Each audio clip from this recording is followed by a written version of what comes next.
What is going on, everybody? We are back once again with another edition of Wrestling Republic's daily broadcast. It is Thursday, September 26th. I'm Clark Taylor, your host for today. We're going to break down AEW Dynamite's Grand Slam last night. It was a Grand Slam out of the park in my eyes. I enjoyed the show thoroughly, but I've got two people riding with me today on this Thursday that are going to help me break it down. First and foremost, I'm going to keep it in the United States for this one over on the East Coast.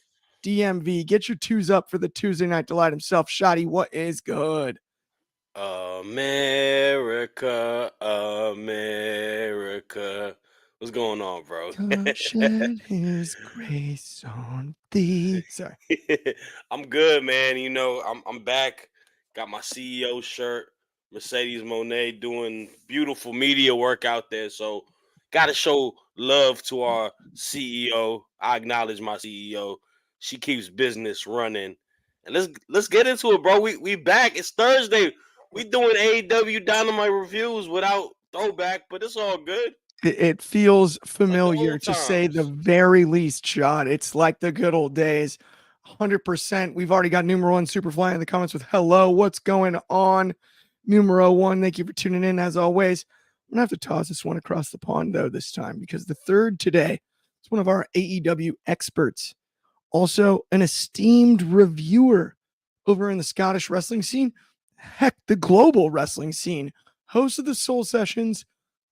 It's in the name. Soul himself. What's going on? Happy Thursday. Clark, come on, mate. You're trying to make me blush or something, man. Come on, keep it professional. This is a professional environment. Yeah, back here in the studio, still not got the suit on, still enjoying a wee bit of time off and, you know, not giving my all and just being in the lazy mode for this. But obviously Grand Slam was, you know, technically for me this morning. I was actually at work night shift, so I got to watch the show live while working. So basically getting paid to watch AEW is always a benefit. Sorry, work, if you're seeing this, but you probably aren't. But yeah, Grand Slam itself was a very fun show. Out of all the Grand Slams, I think it might have been maybe the third best incarnation of this. But nonetheless, from what I've seen all around, it was an enjoyable show. Collision was pretty good as well. Some big developments for the whole company on this show as well. Also, one thing I do want to praise is the merch selection. You know, Shop AEW advertised it on their socials, and it was quite probably the best merch selection I've seen of AEW ever. Like, I'm jealous. I wasn't there just to get some merch. But nonetheless, we'll talk about the show. We'll get into this and have a great old Thursday, boys. That is a really good point there about the merch. Because if I'm not mistaken, they did a lot of they allowed a lot of fans who also created designs and made t-shirts, right? Because I saw somebody tweeted out that like a Jamie Hayter shirt was made and his design got picked and is made for a shirt. So that's pretty cool. Just in general too. So I don't know if it's on the Pro Wrestling Tees side or the AEW side, but they have hired, I think, at least 4 designers in recent times. And Pro Wrestling Tees do these things of a Friday 1-hour shirt available thing. And I bought one of the Hangman Page ones, which was done by one of these new artists. And I believe it was the most successful Friday shirt in Pro Wrestling Tees in AEW for them with that Hangman shirt. But like, yeah, there was shirt there for wrestlers. There was I think table tennis paddles as well, because it was in the Open, the US Open's held in Arthur Ashe as well. There was signed posters, signed 8x10s. All 3 replica belts were there as well. Jerseys, hoodies. Like, I'm impressed with how good it was. I mean, I was there at Allin this year, and this merch selection was grand there as well. So they really improved from latter years. I'll say to your point too, it's an even bigger compliment because I thought they've done a pretty solid job along the way at All Out, at various shows, merch-wise. So to have it be the best one, and knowing how many AEW shows you've been to, Sting's last match, all of the amount of times you've traveled across the pond this way to to see AEW. It is an especially big compliment coming from you, Soul. There's no doubt about that. But before we even get into our first topic, let's actually discuss this really quickly. Friend of the show, Jordy in the bank, with what are your thoughts on You MVP? throwing the extra topic today, huh? I think there's a Grand Slam show, extra Grand Slam topic. I'm going to say this, and I don't want to take steam out of it. Not shocked, but stoked. For sure was my reaction. So what were your thoughts on MVP? And then, Shad, I'll ask you as well. Obviously, this was during Nana's segment addressing Swerve Strickland's condition. The segment was going fine. I think a lot of people, it was going to be a backstage thing with JR and be a wee sit down talking about how Swerve was progressing. But no, I was out there on the stage. It was going fine. I thought it was ending, but then you hear the and that deep booming voice, and you see the little stroll with the cane, and you're like, oh, that is MVP. Wow. Fascinating to me, none the least, because I remember there was a segment aired on Collision, and it was a bald gentleman. I think a lot of people thought it was Stokely reviewing tag team matches from AEW and Ring of Honor's past. The Bucks and Lucha Bros, FTR and the Briscoes, Righteous and Better Than You, Baby. I thought it was Stokely as well, but maybe that actually was MVP. I'll have to review the footage, and if it was MVP, it really sets up for what we're getting. Obviously, he called out Nana for not being a good manager, sitting back, and like, God, how ferocity was MVP in that segment? They're saying, like, a Hangman should be in the ICU, Bryan shouldn't be around singing and dancing and smiling, like they should be paying, and that was like ferocity that I was like, oh, you've got my attention. I'm leaning forward and listening to you while you talk about this. Of course, he gives Nana the MVP business card as he walks away, saying that they'll be doing some business.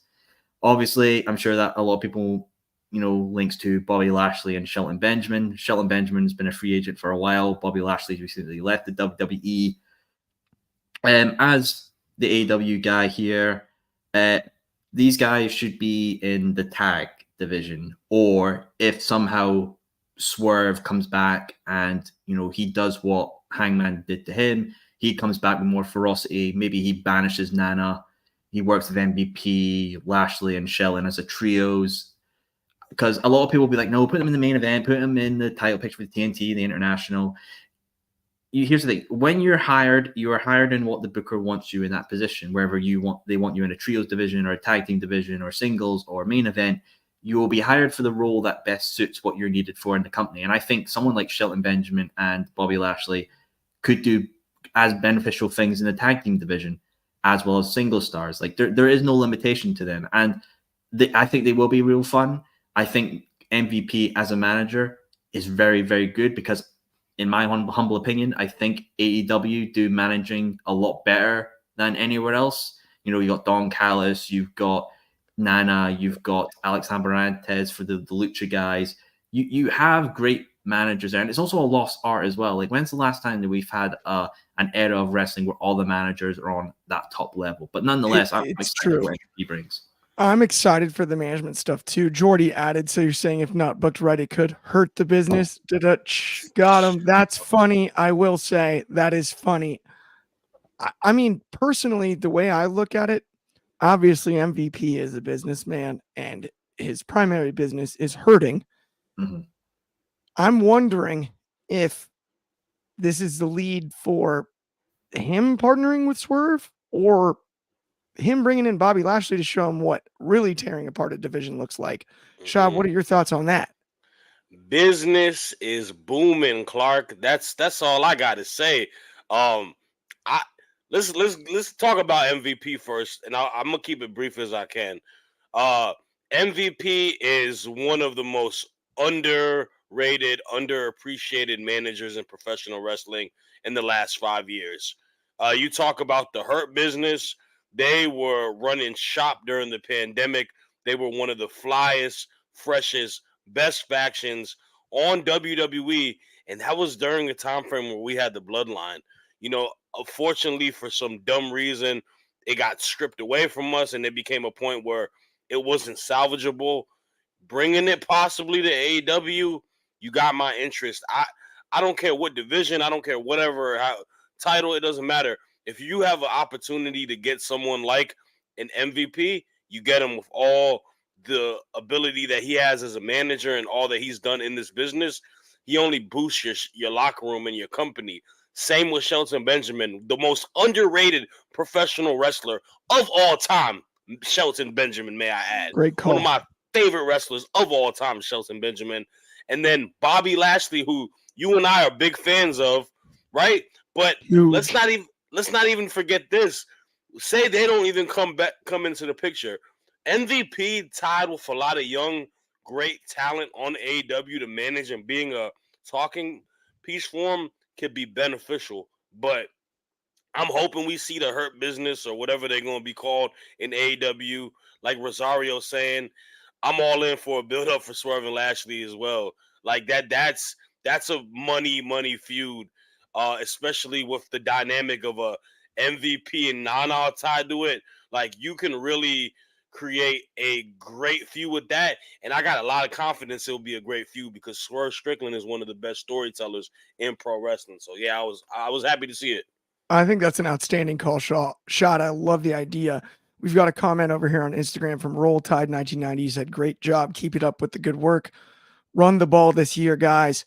I'm with you. Let's keep it on the ground. We'll run the ball. Roll Tide. I'll give you a Roll Tide. Roll I'm not a Atlanta Tide. guy. Absolutely. Roll Tide. Let's start with our first segment, though. Our first scheduled segment of the afternoon here.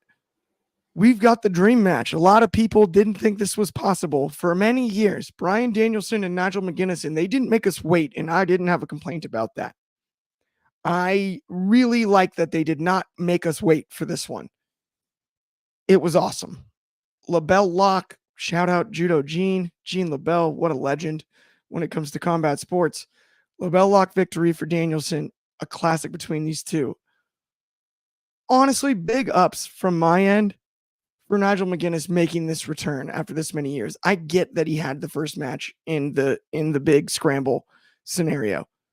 This is different. He went toe-to-toe with Bryan Danielson like he hadn't lost a step.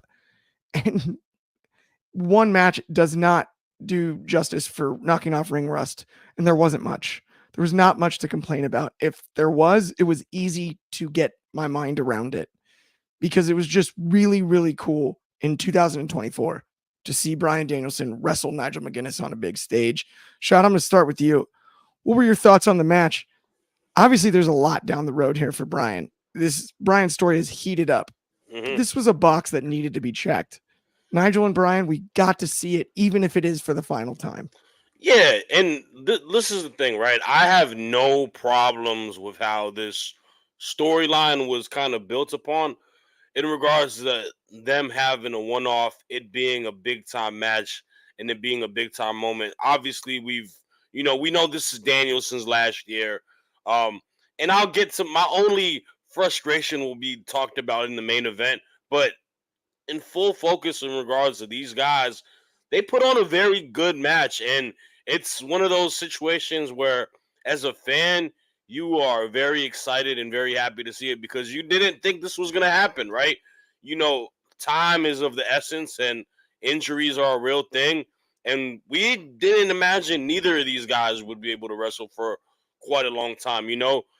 Stoic rivals meeting back again, and I thought they put on a great show. Kudos to Nigel McGuinness, man, being out as long as he was and still being able to move out there, being technical within ways, still showing dastardly heel tendencies. I think he did a great job. I did the corner spot where he was kind of like, upside down and he was holding it on his neck. It gave me a little bit of a scare, but still, man, it was great. And man, Danielson, bro, what can I say about him? The year that he is having is definitely like runner for males wrestler of the year.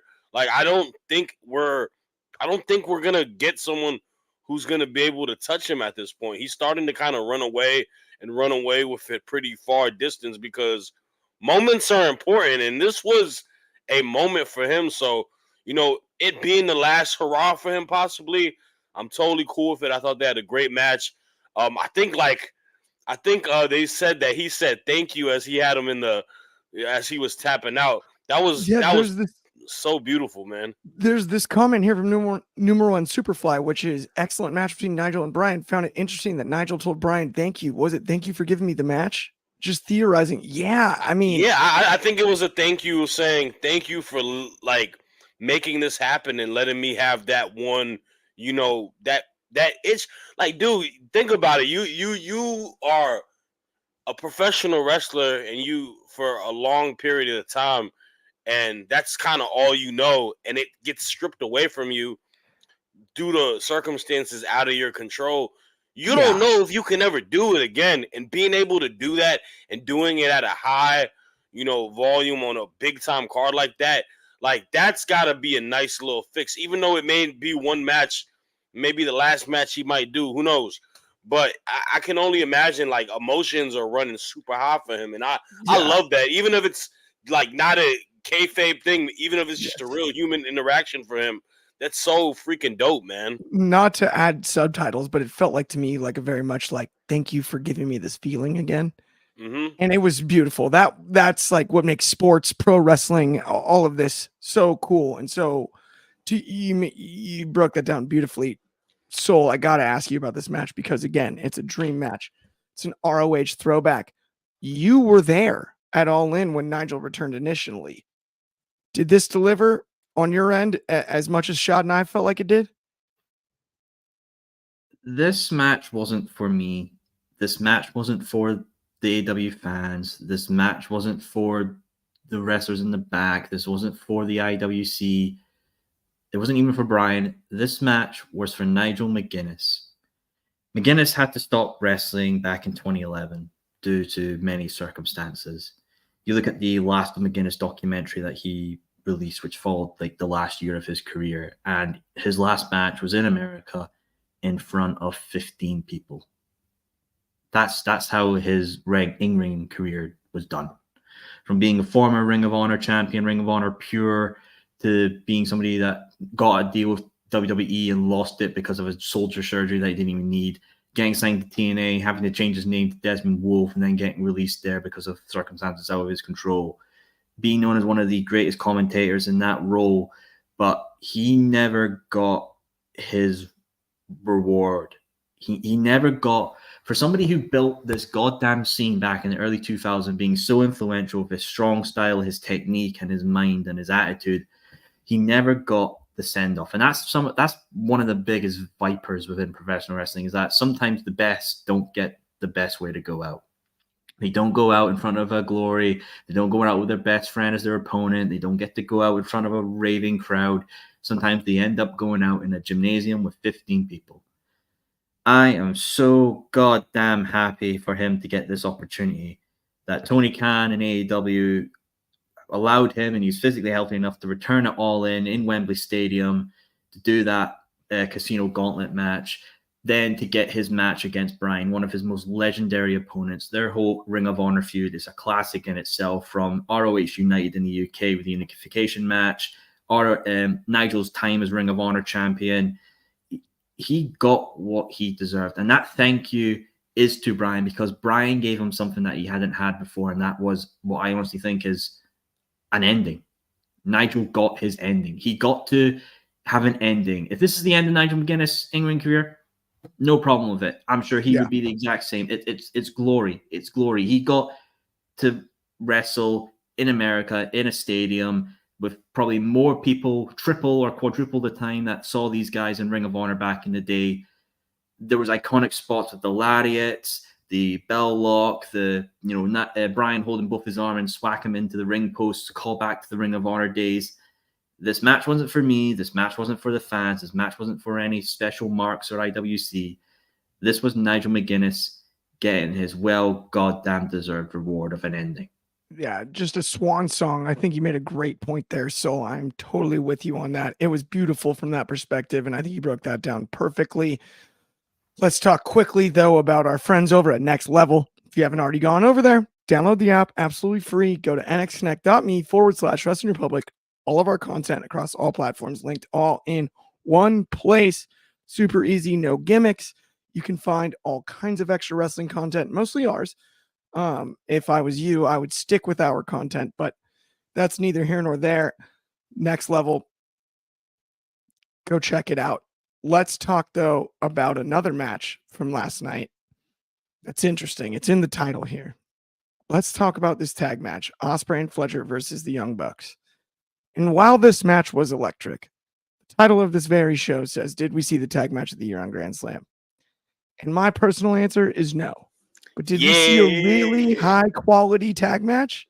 What's the tag Yes, we team did. match? What's the tag team match of the year, bro? Young Bucks versus Sting and Darby. Fraxium. It's either Young Bucks, Sting, and Darby, or it's the Fraxium match. It's razor thin between those two. There's a lot of good ones. NXT has been on fire with tag matches this year. This was as good as AEW has had to offer outside of that Sting and Darby match that you mentioned. So I would say that. I think so, at least. It's a little disappointing to me that Mark Davis isn't healthy. I wish that would have been the match that we saw, because as great as Ospreay is and as great as he was in this match, it's another example of the Bucks going over in a weird way. And I don't know. So for the future of the AEW tag division, I like the Bucks being at the top, but we've got to develop the second half of the division. Do you have an idea on how we do that? And what were your thoughts on the match last night, though? Because I do want to get your opinion. Was this the tag match of the year outside of maybe Sting and Darby, as you already mentioned? I think it speaks for a quality of tag team wrestling this year in general has been very subpar. You know, it started well, obviously, what I mentioned, the Sting, Darby, and Young Bucks match of Revolution. But then out of that, minus obviously Fraxion being a very good tag team, everything else has been subpar. Very, very, very subpar. It really just speaks for the quality of it. And people are going to be like, oh, well, Young Bucks match, seen all super kick. You could say that about most wrestlers and most teams. And you know what? It works. You know, it works because the crowd there were loving it. People were on their feet cheering, chanting, loving it. You hate it, but sadly the formula works. People were entertained, and that's what these people have to do with their job at the end of the day, is entertain. For the AEW tag team division itself, one team that we have been seeing getting very, very over, who had merch there at Arthur Ashe last night, were the Outrunners. You know, they were featured in one of the towns AEW was at for a Collision taping. They were there advertised with Mark Sterling and Darby Allin. They've become very, very popular. Their rise is very similar to the Acclaimed back in 2022 when it was all Swerve and Our Glory rivalry. As well, grizzled young vets, they're there as well. I'm hoping they're going to be standing up and doing some good stuff as well. FTR are there as well. I think with AEW's tag team division is that it has relied a bit on FTR and Bucks, and they've been shown quite a lot. Obviously, we've lost best friends with Chuck Taylor being out of injury, and Trent Beretta is also out of injury, but he changed to the Don Callis family. Don Callis family was obviously Takeshita and Hobbs. Hobbs being out of injury, Takeshita's gone on to be a pretty good solo star right now, who I think is going to be really, really having a great end of the year. Lucha Bros, they're, you know, waiting for the NXT bus. They're waiting for the NXT bus to arrive and take them away with Ricky Starks whenever he wants to, you know, be around. But yeah, it really just speaks, obviously, that with AEW is that they've put more focus maybe into their trios division than their tag team division. You know, obviously, Top Flight with Action Andretti and Leo Rush been mixing around in there. Bang Bang Gang as well, Patriarchy, Brian Cage and the Gates of Agony. And also, of course, they have had to split teams with Ring of Honor as well. Obviously, Undisputed Kingdom, Sammy Guevara and Dustin Rhodes. It is a bit of a detriment because, as I've said before, basically TK has to book quadruple the amount of wrestlers for divisions because he owns two companies. But for the Bucks Reigns itself, I feel like it was working at the beginning, really setting up this elite takeover. It hasn't hit, sadly, due to factors of just really weird booking. I feel like it was going well with Blood and Guts, but then after that, it really has faltered. For who to take the titles off the Bucks is the big question. Obviously, you could go with the Outrunners because they're really getting elevated, and as like a big surprise win of these, you know, lovable lads that just really get over with fans. Getting the big titles on the big mean EVPs would be very satisfying. I do think, though, the big money match you do at Wrestle Dynasty, which will be in Japan, is Golden Lovers versus the Young Bucks with Kenny Omega and Kota Ibushi. We've seen Kenny around the Tokyo Game Show. He's looking jacked. He doesn't appear to have a colostomy bag, so his surgery must have went very well. Ibushi's looking good as well. And the history and story with that match, you just have to do a face-to-face, 10-minute promo, and then a little highlight package, and you've got it. it's not that hard for people to, Yeah. actually read and research it. But to do Golden Lovers and Bucks, it would mean a lot of pieces have to fall in at the right time. It'd be that to me is a very interesting rivalry and worth it. Kenny Omega's absence, I think, is one of the most underlooked absences as far as how truly sorely missed he is. It's felt. It's absolutely felt. Like, He Kenny Omega absolutely is a difference maker when he's on screen. Like, Yeah. Omega's presence is absolutely missed because it's sort of replaced with Ospreay. But I think there's something about Kenny style, ferocity, and obviously his promo as well. He is the best. He's up there with some of the best wrestlers of all time because Kenny is on a absolute another level of just what he gives. When you sit there and see a Kenny Omega match, I've only ever seen one, and I hate that. I want to see a singles match of Kenny. I've seen him in a 3-on-3 match, but my like dream bucket list, no matter what AEW pay-per-view it is next year, as long as Kenny's healthy, I am going to absolutely try and time it so I can see him in a singles match. He's that dang good. I've seen him perform live a number of times, and even my dad was like, I don't understand why Kenny Omega is such a big deal with him. We went and saw him at an All Out, and as soon as the match ended, he goes, "Oh no, I totally get it." It changed his mind. He was like, "Wait a minute, no, I had no idea he was that special, good." man. He's special. He's in the same conversation as a person like Sting to me, where he broke the barriers to the game of pro wrestling without having the machine. So he's a legend for sure. Absolutely. Let's talk about some women's wrestling really quickly, though. AEW Women's World Champion Mariah May defends against Yuka Sakazaki. Okay. Interesting match. Storm 0 victory. Then we get the Willow. Shad, you and I, big Willow Nightingale fans. Willow run in. Then we get Mina Shirakawa. And this was funky. I don't know. I liked it, but I'm like, it was a lot at once. It was a lot at once. Can you help me out with this, Storm? Man, it was the only women's segment from Dynamite last night, from my understanding. It didn't hit for me either, Clark. I hate that it did not hit for me, brother. I'm not going to lie to you. Match was solid. I didn't think it was a bad match. I think the issue wasn't with it for me personally is I didn't have a sense of attachment to the build between her and Yuka, right? We had, a couple backstage interaction segments, but it didn't feel important because I don't see Yuka as someone who is a major threat for that title or competition for Mariah May.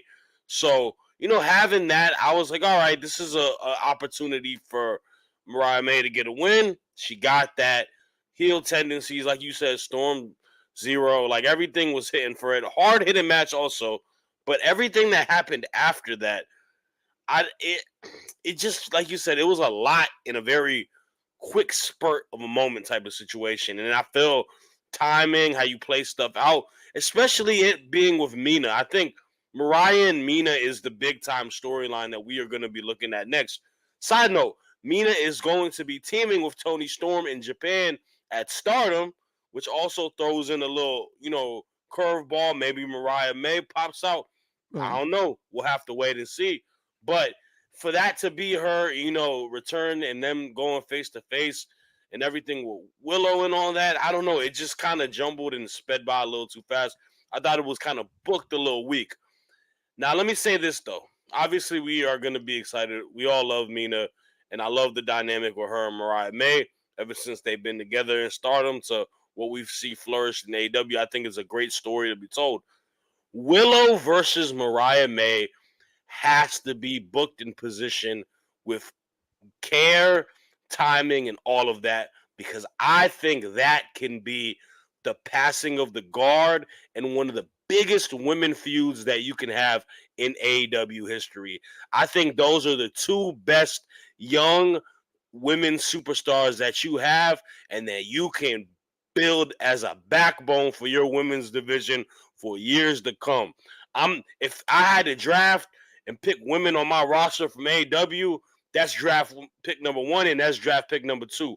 Closing my eyes doing that. I'm taking them over all of that off of youth, ability, character, all of that. And their character dynamic, Willow being the most lovable baby face in professional wrestling, and Mariah May being the devious, evil heel that she is. Bro, let's not hyper book this and burn it quickly.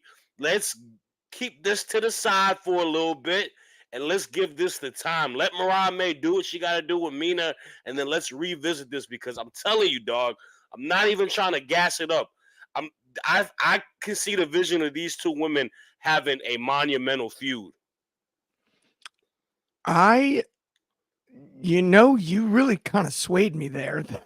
I'm like, I had an immediate reaction to what you were saying, and I'm like, man, you made a lot of really good points, especially at the end. I mean, I'm like, yeah, why, who would be offended by that rivalry really truly playing out? Like, to me, I think you're spot on. Honestly, I'd say we leave that one at that because I don't have much. I was going to expound upon further. I'm like, there's, I guess my one point I was maybe going to make was like, the only thing missing from the post-match stuff was like, it felt like we didn't have time to process all the whys. But right. like when you break it down like that. I know what it's going to be. We're going to get a tag team match between Willow and Yuka versus Right. Mariah and Mina. And yeah, blah, blah, blah, whatever that may be. I'm just saying, let's not burn it. We could build something nice with that. 100%. I'm 100% with you. Okay. Let's talk about the main event last night though, because this was an interesting one. And I hate complaining about AEW because I love AEW and I loved last night's show. Man, was this telegraphed. Why would Darby, I get that it's on brand for Darby to be the guy that will put everything on the line and risk everything. But when he got spiked on his head in the middle of the ring on the avalanche DDT, it's like I could have told you that, a week ago when the promo was cut. And I loved the match, but it just felt like an imminent fate in those last few waning moments where I just wanted more out of it somehow. I wanted to feel more like Darby was going to get it done. Everything that happened after I loved. The promo and everything with Danielson and Mox. And that match is going to be a war. It's going to be violent. And Mox deserves to be in that position too. But last night bothers me less than how we got to last night is the way that I would put it. And so, you and I are both huge AEW fans. Talk to me about this because I don't want to take away from the fact that we are going to end up with 2 Hall of Famers, no doubters in Danielson and Moxley for the AEW World title. So I'm not over the top complaining. But why did we do this with Darby? It just seems so roundabout to get to where we obviously wanted to be from a booking perspective. So I've seen people compare this to Cody Rhodes and Kevin Owens with Bash in Berlin, how Cody threw out the challenge and all that, and KO wasn't accepted. The reason why I feel like this works a bit more is that Moxley is clearly a heel, Darby is a babyface. Now, from my knowledge of watching AEW for the longest of time, my perception of Darby is that he truly holds AEW as like a sibling or a father figure. He holds it as the place that really built him, allowed him to thrive, get to do the things he wants to do, and that supports him to do those things. And when you have somebody like Moxley come in and say they own it, and now displays an image of vileness and negativity about the place that made you feel at home with who you are, you will feel disrespected with that. And another thing I could add on that as well, maybe it adds to Darby's character of going through a self-doubt period, because since Sting has left his side, Darby's not been on the best track record. Obviously he went against Jay White, broke his foot, he got hit by a bus. Probably not Sting's fault, but then again, he obviously then won the Royal Rampage, but he lost to Jack Perry at Allin. He's now lost to Mox. Maybe there will be a segment or something, we could see Darby have that expressive of doubt, like, am I ever really good without an icon by my side? Could have a pep talk for Sting, because it's not like Sting can't appear on AEW television. He can. Right. Technically just can't have a match because obviously he's retired. And I think, like, as well, because while Darby and Danielson would maybe have been a good passing of the torch moment, if, this is a keyword, if Mox is able to dethrone Bryan and end his full-time career, becoming a 4th-time AEW World Champion, think how satisfying it would be for Darby to get that chase, to go after the vile toxicity, the guy who's negative on the place that made you and made you feel at home, and to go after that. It's all about the chase. It will always all be about the chase. It is.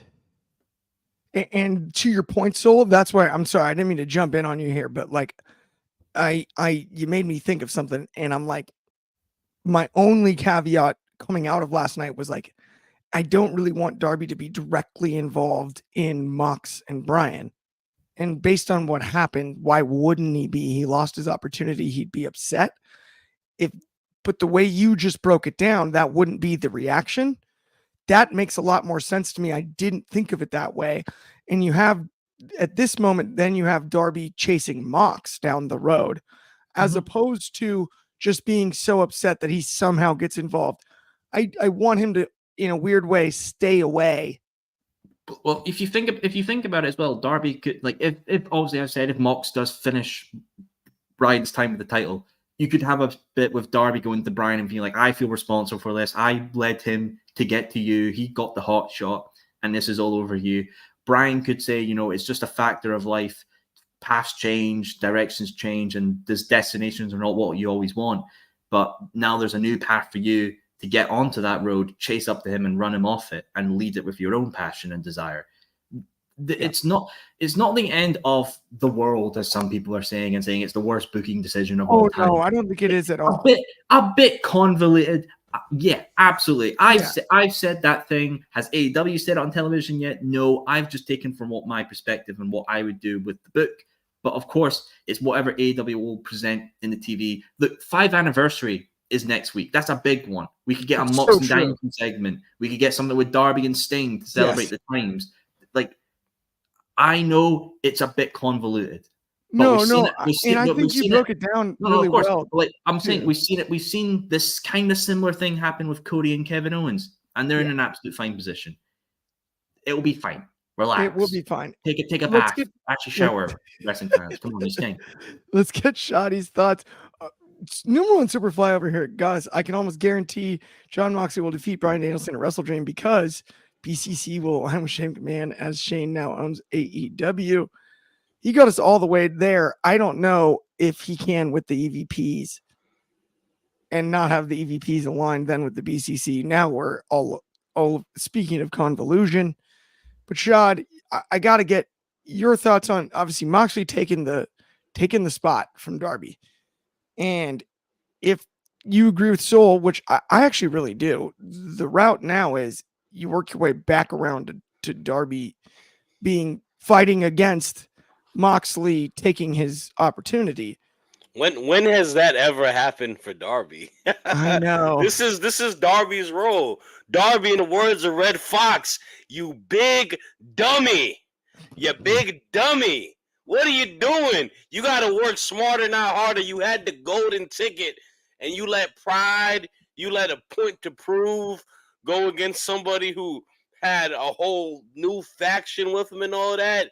No, sir. You are what does Charlemagne the God say? The donkey of the day. That is what you are, bro. And it is asinine to think that you would put your opportunity out there.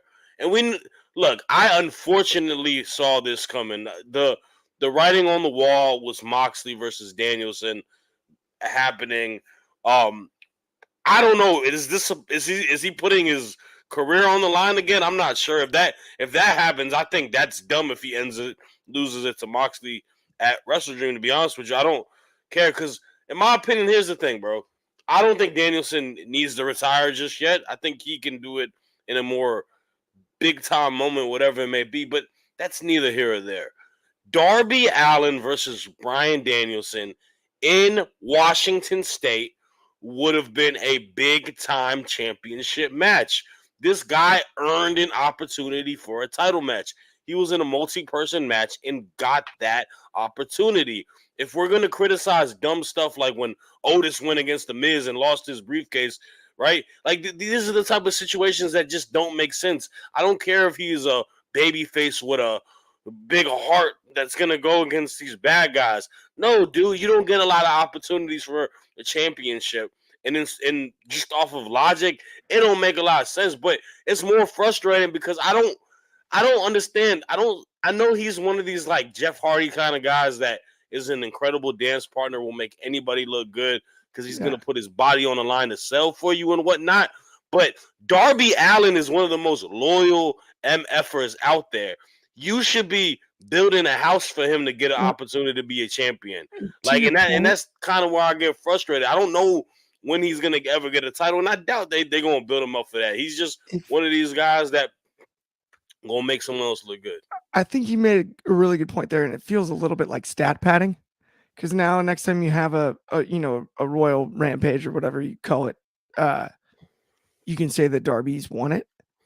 But why not have Mox win it in the first place, and start building it earlier? I guess because he was out. I don't know. Yeah, I don't know. It just, to me, feels a little.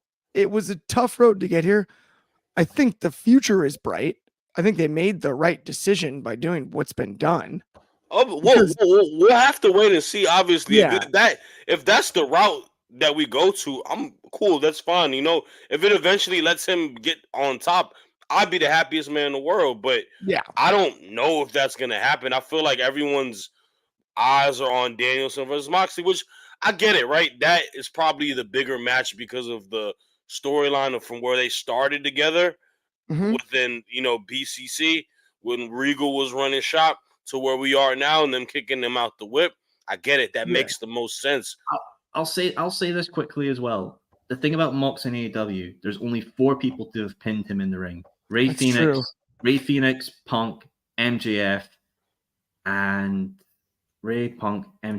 Phoenix, and Orange Cassidy. Those are the only 4 people, to my knowledge, on the top of my head, that have pinned Moxley. I think that's actually... To pin Moxley, it's a big deal. To get that victory over Moxley is a very, very big deal. Didn't Hangman pin him? Yeah, and he didn't pin him. He choked him out in the Texas Death Match. That's right. Revolution. Okay. So technically, kind of no. He but went still, over. It's a big deal to like beat Moxley. It's like Kenny Omega. It is a big deal, and it means a lot. Like, you can't just go around beating Mox willy-nilly. Now, of course, yes, Ray Phoenix was a incident there with injuries that happened, but still, Mox holds a lot of weight in AEW. Like, he's the guy that's put the company on his back multiple times. He carries the flag as hard as anybody does. That's not, and I'm not disagreeing with that. That's not me trying to, shit on Moxley. Like, I'm saying, like, these are these moments where that's a big time match and it makes sense in the setting. This is Washington State. Darby is a Defy guy, right? Like, that's what I'm saying. That's a very good point. Okay, but seriously though, we could talk about this the rest of the day. We all know that.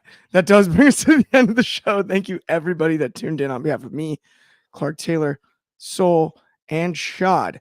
Tune in tomorrow, same time, same place. That's noon Pacific, 3 on the East Coast, 8 o'clock in the UK. Of course, 9 a.m. in Hawaii. If you haven't smashed like and subscribe already, please do. It helps us out a ton. Hope you have an excellent Thursday, rest of your Thursday. And yes, talk to everybody soon. Have a good one. Thank you.